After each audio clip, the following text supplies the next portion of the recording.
A woman, two men, a love story that shattered expectations.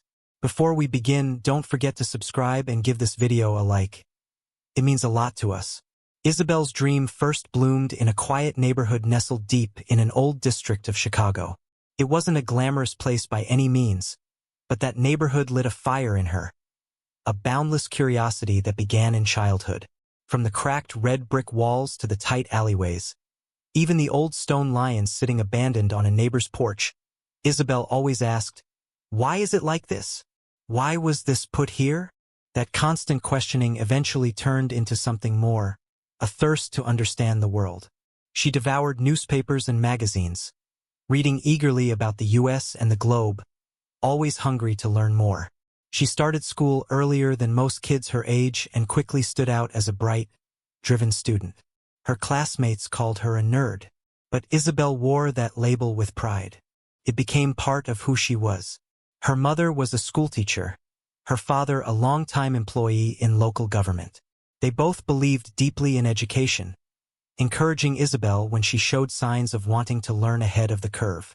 She enrolled at Northwestern University earlier than most of her peers, choosing journalism, drawn by a passion to dive deeper into the world that had always fascinated her. Isabel graduated with honors years ahead of schedule. Despite a tough job market, she landed a role at a prestigious media outlet with surprising ease. Soon enough, she was sent abroad, living out the dream she'd had since childhood. At just 25, she already held a major position as a foreign correspondent for a renowned American media company. To the outside world, it looked like she had everything: prestige, purpose, and adventure. Her first foreign assignment? South Africa. Most assumed she'd go to Europe or maybe Canada, but Isabel wanted something entirely different. Place less traveled, more raw.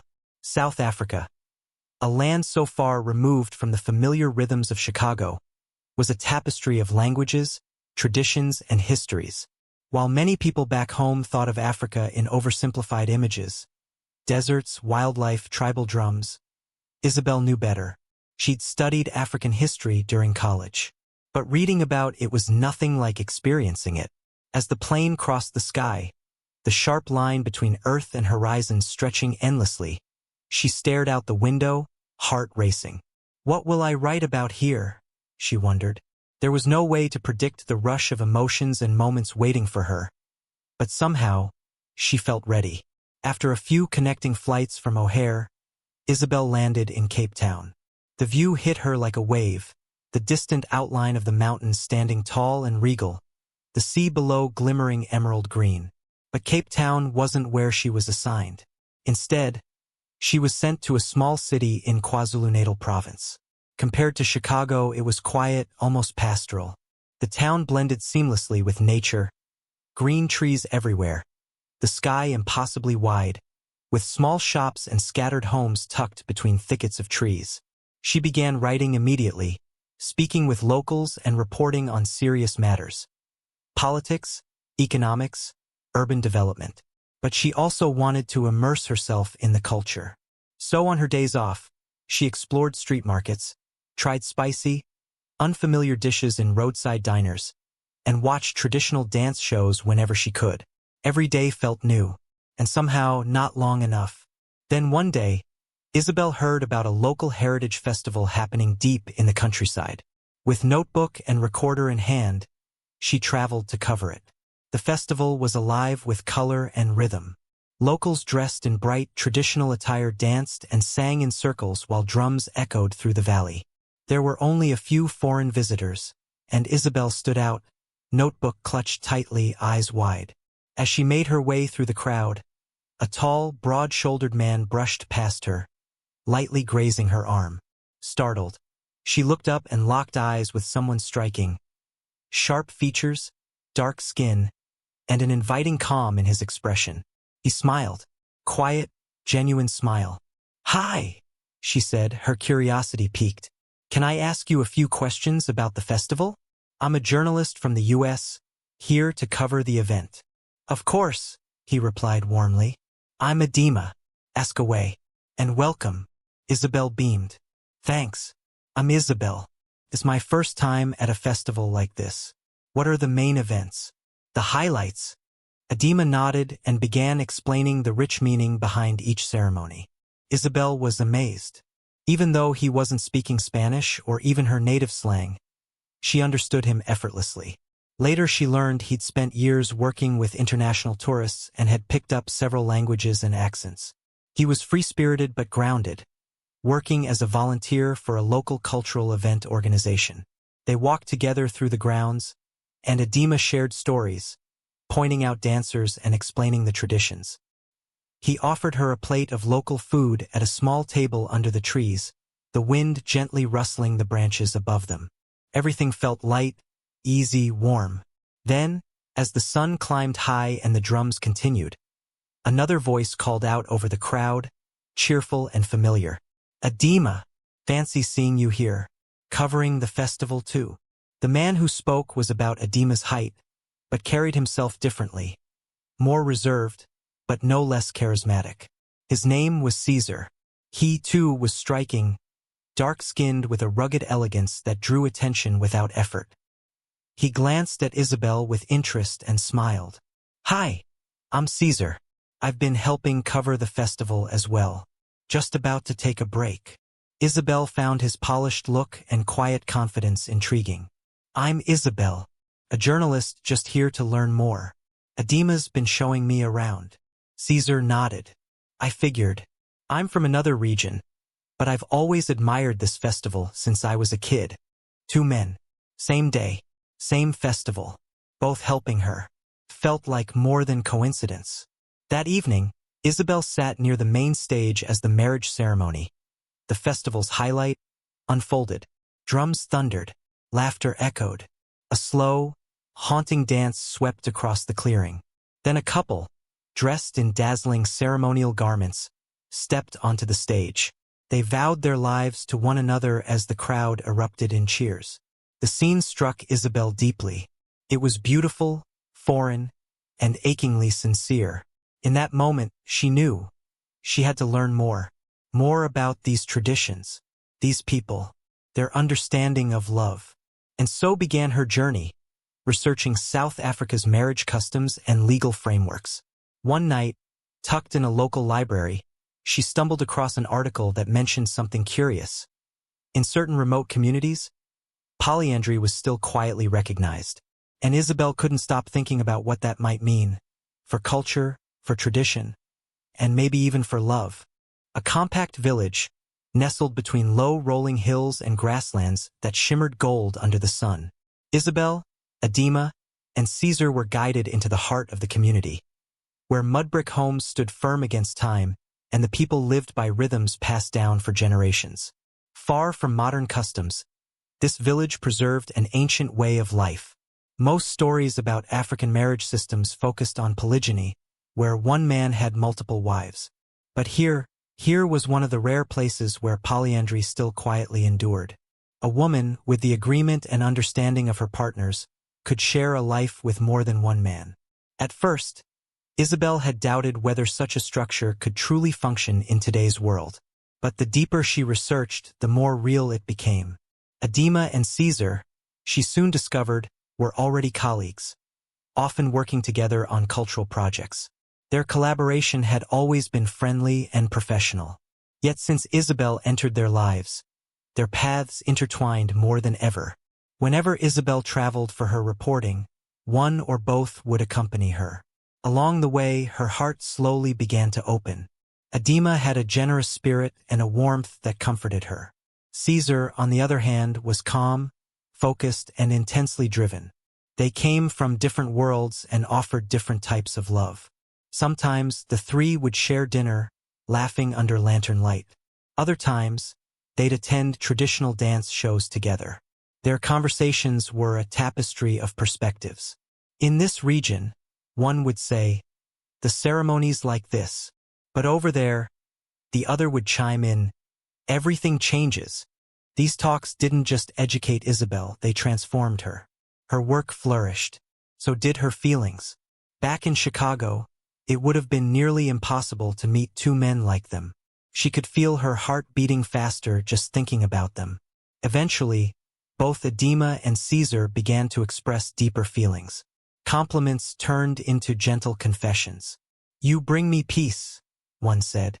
"Your smile brightens my day," said the other. They never competed outright, but the tension grew. They would seek her attention over trivial matters, subtly edging each other out. One quiet Sunday evening, the three took a walk by a misty lake, hidden from tourists. Fog clung to the water's surface. Isabel strolled between them, lost in thought. Then Caesar, half joking, nudged Edema.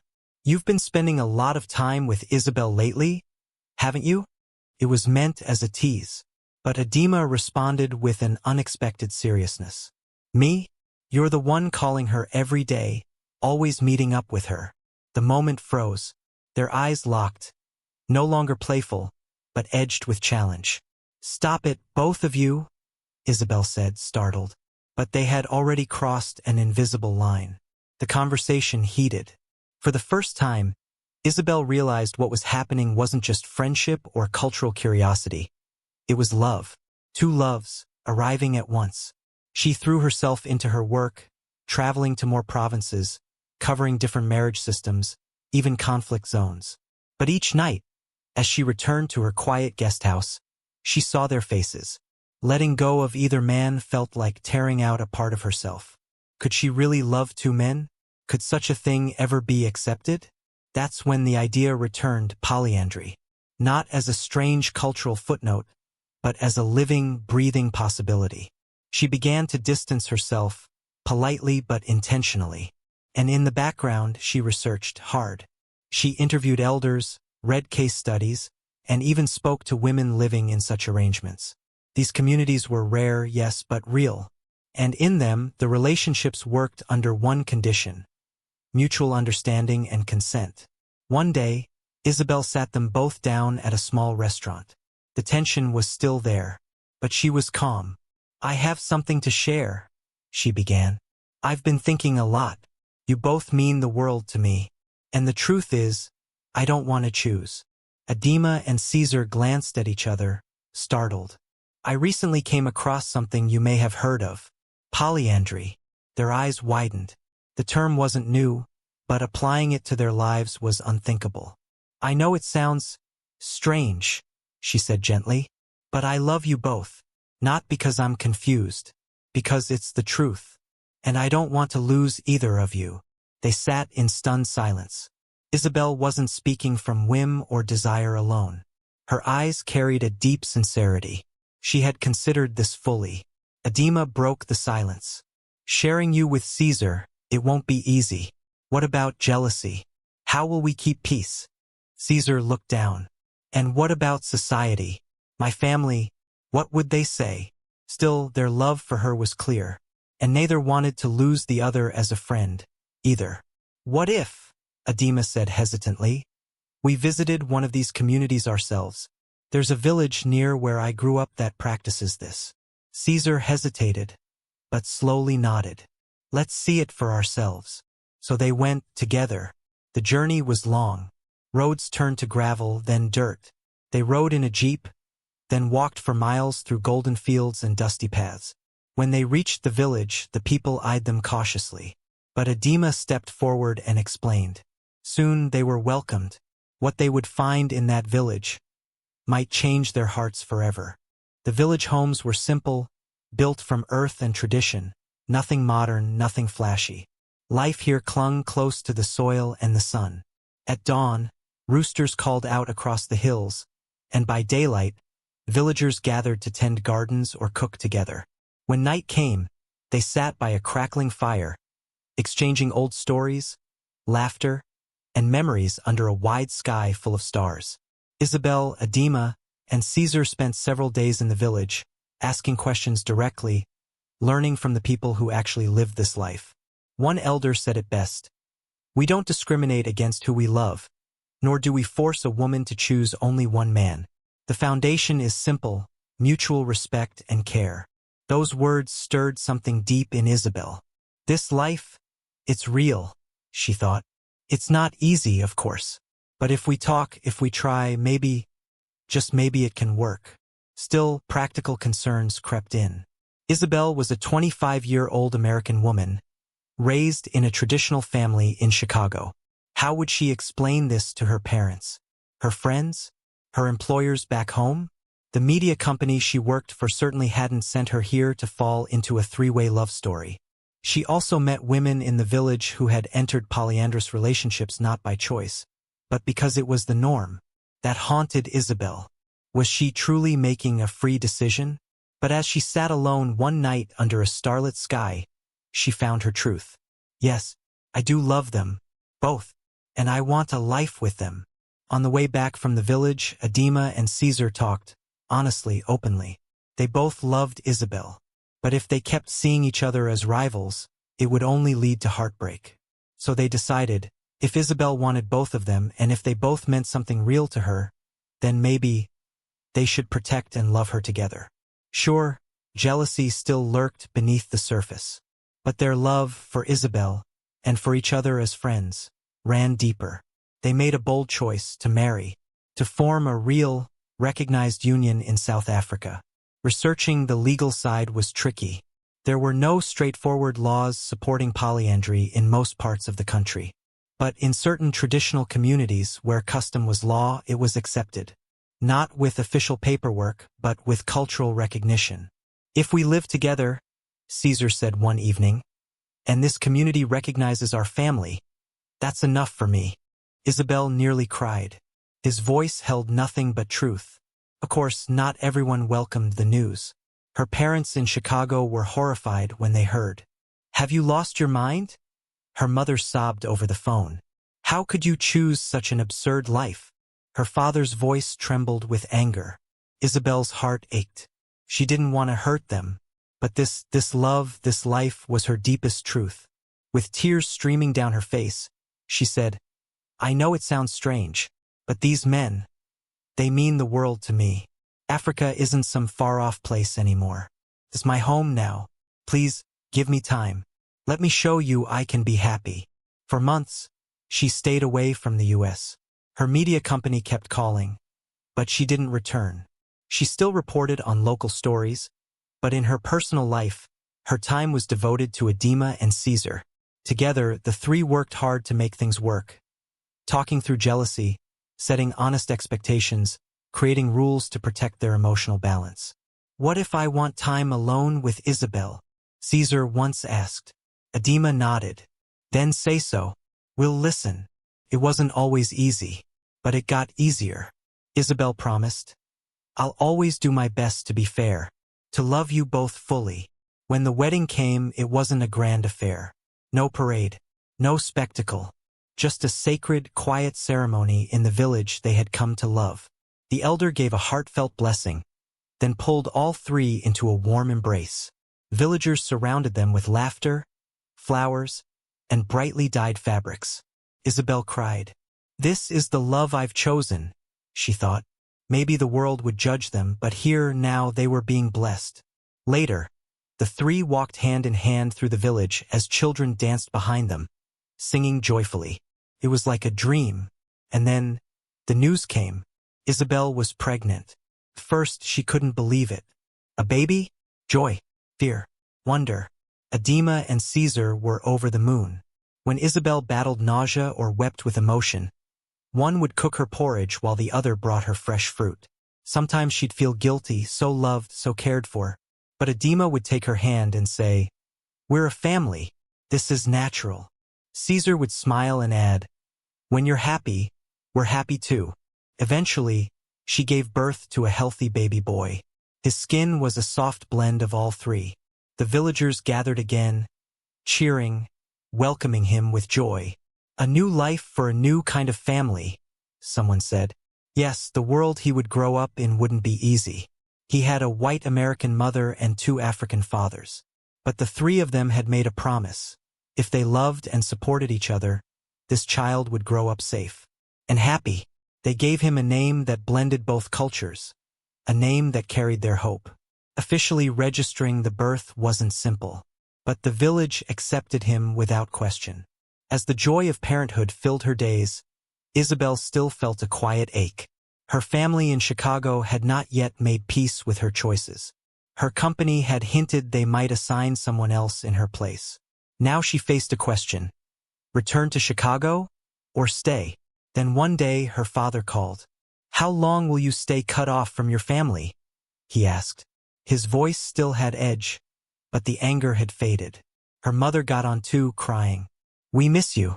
I may not understand this life you've chosen, but if you're truly happy, maybe one day I can accept it. Could you come talk to us? Face to face. Isabel felt her heart soften. She made a choice. She would return to Chicago. Not alone, but with her child, Edema and Caesar. They would meet her family. She would explain everything. Life in the village had been peaceful, beautiful, could have lasted forever. But some bridges had to be mended. And now, they were ready to take that step. Together. But it's not like I'm planning a safari. I just want to understand what changed you. Isabel laughed, tears forming in her eyes. That small statement, gruff and awkward, meant more than any warm approval. It meant he was trying. Though her roots were in America, Isabel knew her story didn't belong to just one place anymore. Let's meet with my parents, she told Edema and Caesar. Talk face to face. Whatever decisions we make, we'll make them after that. The day they left for the airport, the village gathered to see them off. Come back someday, one elder said. Raise that child well. Isabel held back tears as she thanked them for their warmth and blessings. Edema and Caesar stood beside her, full of emotion. Spain feels like a whole other world, Edema admitted quietly. What if we face racism? I worry too, Caesar said. But we'll stay strong. If Isabel is by our side, we'll adapt. Together. When the plane landed in Spain, it truly felt like a different planet.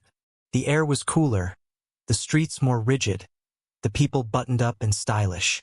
Isabel was well known among her colleagues in the media world, an early graduate and ambitious rising star. But when she arrived with a baby and 2 black men, the looks began. Whispers, glances, shaking heads. Still, she walked tall. The reunion with her parents was anything but warm. Her father's gaze was cold. Her mother's eyes rimmed red with tears. But when they saw Edema, Caesar, and the baby, that changed something. Her mother's hand reached forward almost instinctively, brushing the baby's cheek. Her father stared, expression unreadable, then grumbled, Well, he's still our blood, isn't he? Gradually, things softened. Isabel's mother offered to help with the baby bottle, awkward but sincere. Her father, who'd once shouted over the phone, now stood in the living room holding his grandson. Quiet, eyes distant, but no longer angry. Edema and Caesar couldn't speak fluent Spanish, but Isabel made sure her parents understood. These men love me. They didn't force me. I chose them, and they chose me. There were still things her parents didn't fully grasp. But the walls of judgment began to lower, piece by piece. Living in Spain wasn't easy. The 3 of them under one roof became neighborhood gossip. People whispered, 2 men? With 1 woman. Yet every time someone questioned it, Isabel stood firm. We're a family. We love each other. It might be unusual, but it's our choice. And we live with respect. Her experience and connections in media helped. No magazine or news outlet went after her. She wasn't scandalized. Still, the stares, the assumptions, they came. But she never flinched. This is my life, she said. This is my family. Time passed. The baby grew. Her parents began visiting more often. They started bringing toys, snacks, stories. Her father, one day, even invited Edema and Caesar for a drink. How about some Orgeat? He asked gruffly. Just a few words. But for Isabel, it was a quiet miracle. Acceptance. Spoken not in declarations, but in shared glasses and broken Spanish. Gracias, Edema replied softly. Estoy muy agradecido. They didn't need poetry. The warmth between them was enough. And finally, the guilt Isabel had carried, the ache of disappointing her family, began to fade. They didn't understand everything.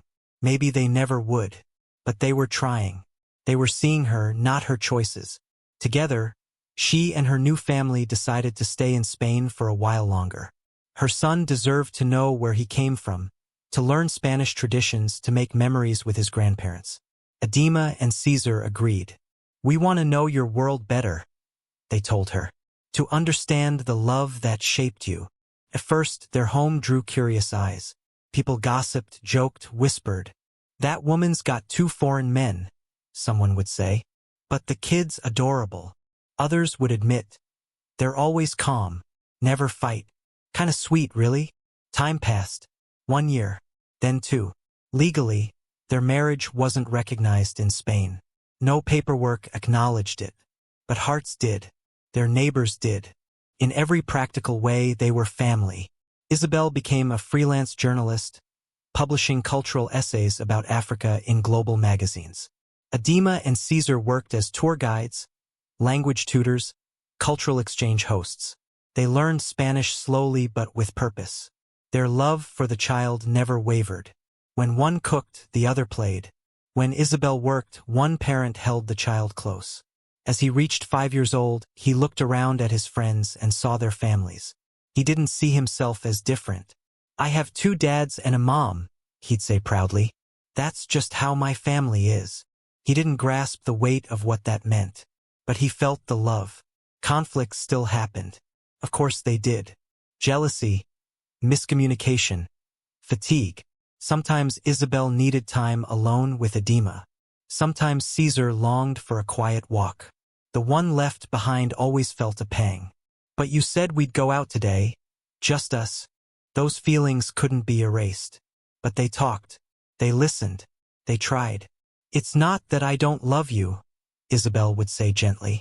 "I just need a moment of peace. That's all." And the smile that followed was always full of understanding.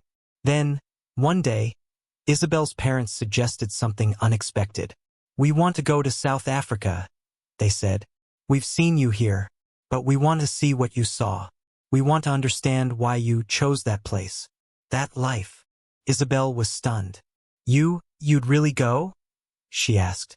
Her father cleared his throat. "Well, I'm not booking a vacation, all right? I just want to see what changed my daughter." She smiled, heart overflowing. For the first time, she realized something beautiful. Even the most stubborn hearts can stretch. Even the hardest minds can open. And maybe, just maybe, this was only the beginning of a world more accepting than she ever dared to dream. "At the very least, I should see it once," her father muttered. "I'm glad," her mother added softly. "I want to see it too."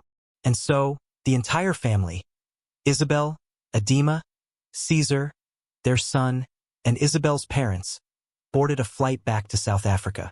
The journey to that distant village, once so foreign, now pulsed with memories.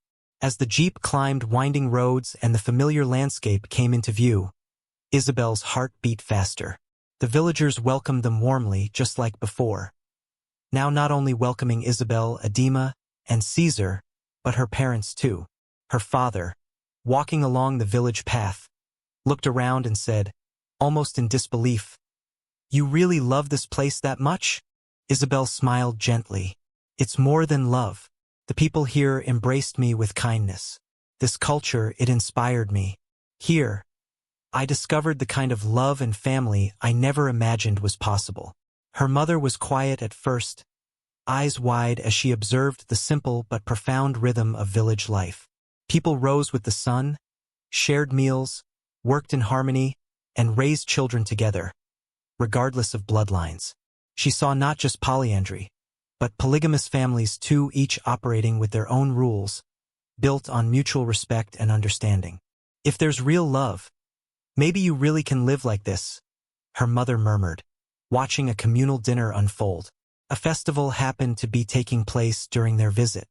Isabel's parents tasted local dishes, watched the children dance, and slowly, the tension in their shoulders eased. Smiles started to slip naturally onto their faces. What began as hesitation blossomed into quiet admiration. This trip became something rare, a transformation. It didn't erase every doubt, but it bridged the distance between misunderstanding and acceptance. Her parents saw it clearly now.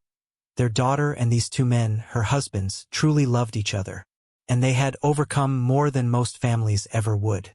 Before returning to the U.S., Isabel's father whispered to her, "This life won't be easy, but if you're happy, that's enough."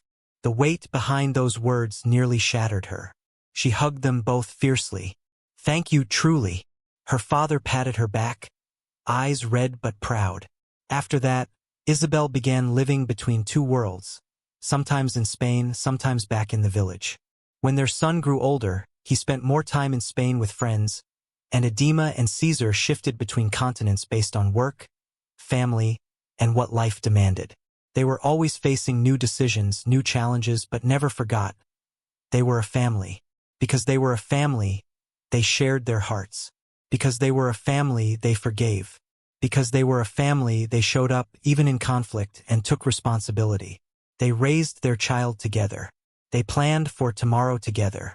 The world might still see them as an oddity. Some people laughed. Others criticized. But Isabel never doubted. The life I want doesn't have to follow someone else's rules.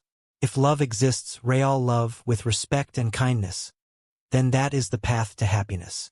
And that belief became her truth. It wasn't just philosophy.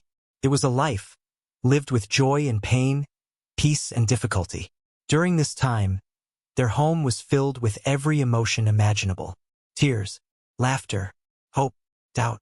But those moments became a chapter in a much bigger story. One day, Isabel might return to journalism full-time.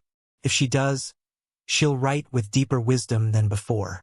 She'll know that love isn't a one-size-fits-all story, that the shape of a family doesn't define its worth, the sincerity within it does.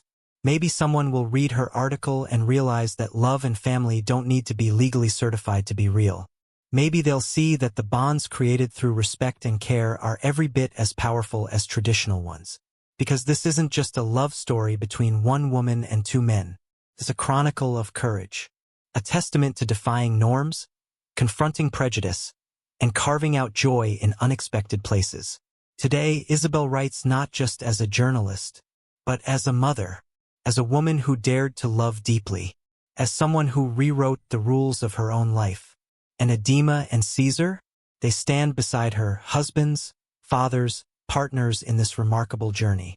Their child runs through the garden with bright eyes, yelling proudly, "I have two dads and one mom," never once thinking it strange. And when the world questions their love, they answer with a smile. For us, love doesn't fit in a box. We're just a family, living together, respecting each other, and holding each other up. And so, they color outside the lines of life, step by step, walking boldly into a future glowing with the light of the unknown. This is the story of a young American journalist who graduated with honors at 25, and of two men from South Africa who helped her rewrite the meaning of family and love. Thank you for watching this story today. If it moved you, please like, comment, and subscribe. And remember, sometimes, love's greatest strength is simply refusing to be ordinary. At the very least, her father said with a quiet sigh, "I should see it for myself." Her mother smiled. "I'm glad. I want to see it too." And so, Isabel's parents, along with Edema, Caesar, and the child, boarded a plane bound once again for South Africa. Returning to that village after all that time stirred something in Isabel's chest. The dusty roads, the sky wide with memory, the scent of the earth. It all rushed back like a wave. The villagers welcomed them with open arms. Their warmth hadn't faded. Now they embraced Isabel's family too. As they walked the winding paths of the village, Isabel's father looked around, eyes wide with surprise. "You really love this place, huh?" he asked. Isabel turned to him and replied, "It's not just love. The people here, they embraced me when I was lost. This culture showed me the kind of love and family I never knew I needed." Her mother watched the life of the village unfold. People waking together at dawn, sharing meals, raising children as a community. There were polyandrous families, even polygamous ones, each with their own balance, their own sense of order. "If all that matters is love," her mother murmured, "then maybe people really can live like this." It was unlike anything they had ever seen. But beneath its unfamiliar surface, there was something undeniable: cooperation, harmony, genuine affection. They arrived just as the village celebrated a local festival. Her parents tasted the food, watched the children dance, and slowly, their hesitation melted. For the first time, smiles found their way onto their faces. The trip became something more than a visit. It became the moment her parents began to truly understand. They saw how Isabel, Adema, and Caesar still loved each other deeply. They saw what had carried them through all the storms. On the final day, just before returning to Spain, her parents pulled Isabel aside. "Your path won't be easy," her father said, voice low. "But if you're happy, that's enough." The weight of those words hit Isabel hard. She hugged them both fiercely. Thank you so much." Her father, who once couldn't even speak to her without anger, wrapped her in a tight embrace. His eyes were red, but they held peace. From that moment on, Isabel chose a life lived between two worlds. She split her time, part in the village helping the community, part in Spain where her son eventually went to school and made friends. Adema and Caesar moved with her, depending on the situation, continuing their work and their shared commitment. There were always decisions to make, always new challenges. But they never forgot who they were. They were a family. Because they were a family, they shared their hearts. Because they were a family, they reconciled after conflict. And because they were a family, they took responsibility for one another. Together, they raised their child. Together, they planned their future. The world still didn't know where to place them. Some misunderstood them. Some mocked them. But deep inside, Isabel never wavered. "The life I want," she often said, "isn't defined by the rules others made. If love exists, genuine, respectful love, then that's the path to happiness." And she lived by that belief. Through joy and grief, laughter and silence, they built a life that made no sense to others, but made perfect sense to them. One day, Isabel might return to high-profile journalism. If she does, she'll write with eyes that have seen the soul of love in all its forms. She'll share the message that love doesn't have to look the same to be real. That even without a government seal or legal document, a family formed in mutual care can be just as strong, sometimes stronger. Because this isn't just a story about a woman and two men. It's a story of courage, a rebellion against expectation, a declaration of happiness chosen, not assigned. Isabel now writes her story daily, as a journalist, yes, but also as a mother, and as the wife of two men. The world is vast. Love is infinite. And when sincerity and compassion are at the core, no matter the shape, that love matters. Isabel, Adema, Caesar, and their beautiful child, despite every judgment and every obstacle, would say with bright, unshakable smiles, "Our love doesn't fit in a box. We're just a family. One that lives together, respects each other, and lifts one another up." And so, they color their own pages in the great sketchbook of life, one brushstroke at a time, walking hand in hand toward a future glowing with the light of possibility. This is their story. The story of a young American journalist who graduated with honors at 25, and of two men from South Africa who together launched a new kind of love into the world. Thank you for watching this story today. If it touched your heart, please like, comment, and subscribe. And remember, sometimes, love's greatest power is the courage to write it your own way.